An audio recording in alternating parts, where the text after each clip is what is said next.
अध्यक्ष महोदय, वन हक्क कायद्याअंतर्गत वन पट्टा धारकाकरता स्वतंत्र गाव नमुना 7 ई व 12 ई लागू करण्याबाबतचं निवेदन आहे.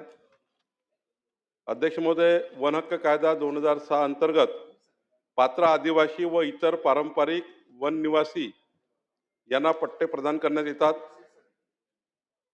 सध्याच्या प्रचलित पद्धतीनुसार वनपट्टा मंजूर झाल्यानंतर संबंधित वनपट्टाधारकाचे नाव 7/12 उताऱ्यातील इतर हक्क या सदरात नोंदवले जाते.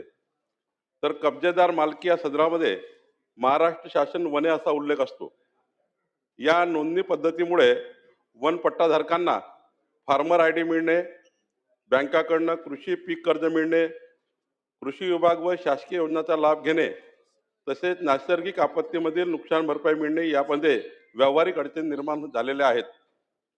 या अडचणी दूर करण्यासाठी शासनाने त्वरित निर्णय घ्यावा, यासाठी आदिवासी संघटना तसेच विधिमंडळातील सन्माननीय सर्वच विधिमंडळ सदस्याची याबद्दलचा काहीतरी शासन या ठिकाणी काहीतरी कायद्यामध्ये सुधारणा करावी किंवा काही निर्णय करावा अशी मागणी होती. या अडचणी दूर करण्यासाठी माननीय मुख्यमंत्री महोदयांनी त्यांच्या मार्गदर्शनाखाली माझ्या अध्यक्षतेखाली समिती गठीत केली होती. समितीच्या शिफारसीनुसार वन पट्टाधारकासाठी विशेष बाब म्हणून स्वतंत्र 7/12 नमुना ई व गाव नमुना 12 ई तयार करण्याचा निर्णय घेण्यात आला. गाव नमुना 7 ई मध्ये संबंधित वनपट्टाधारकाची नोंद घेण्यात येईल. गाव नमुना 12 ई मध्ये संबंधित जमिनीवरील पीकची नोंद घेण्यात येईल. या निर्णयामुळे वनपट्टाधारकांना पूर्वी येणाऱ्या अडचणी दूर होऊन त्यांना आता फार्मर आय डी, बँक कर्ज, कृषी विभागाच्या विविध योजना, ॲग्रिस्टॅक, नैसर्गिक आपत्तीची मदत व इतर कृषीविषयक शासकीय सुविधांचा लाभ अधिक सुलभपणे मिळू शकेल. म्हणजे आता आदिवासी वनपट्टेधारकाकरता जसं 7/12 आणि आपला उतारा असतो, गाव नमुना 12 असतो आणि 7/12 असतो, आता त्यांना 7 ई आणि 12 ई हा आता लागू झालेला आहे. या निर्णयामुळे राज्यातील 2 लक्ष अधिक आदिवासी कुटुंबांना तसेच इतर पारंपरिक वन निवासी वनपट्टाधारकांना याचा फायदा होणार आहे. ज्या ठिकाणी वनपट्टे वन ब्लॉक क्षेत्रामध्ये प्रदान करण्यात आले आहे, त्या ठिकाणी भूमी अभिलेख विभागातर्फे संबंधित जमिनीचं सर्वेक्षण करून त्यांना जे वनपट्टेधारक आहे यांना हा 7 ई आणि 12 ई सुद्धा या ठिकाणी करण्यात येणार आहे.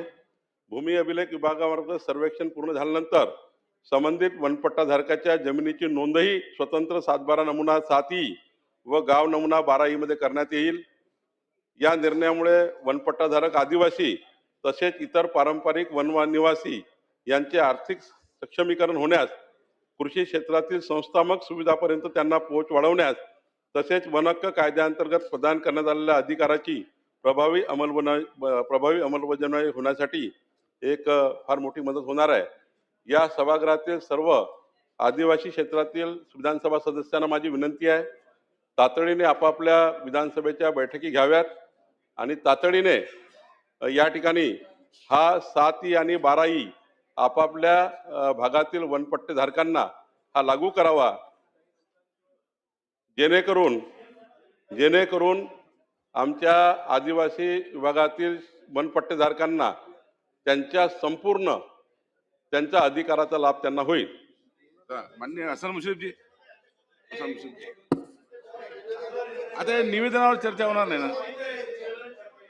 नाही, निवेदनावर मला माहिती आहे, तुम्ही चांगला निर्णयाचं अभिनंदन करतो, म्हणून आम्ही जरा एक खरं म्हणजे अनेक लोकप्रतिनिधींची मागणी होती, खूप दिवसापासूनची मागणी होती. बिचारे त्या आदिवासी भागातील वनहक्क पट्टेधारकांना काहीच सुविधा नव्हत्या आणि तो निर्णय अत्यंत आवश्यक होता. तो निर्णय आपण घेतला. बावनकुळे साहेब, आपलं अभिनंदन.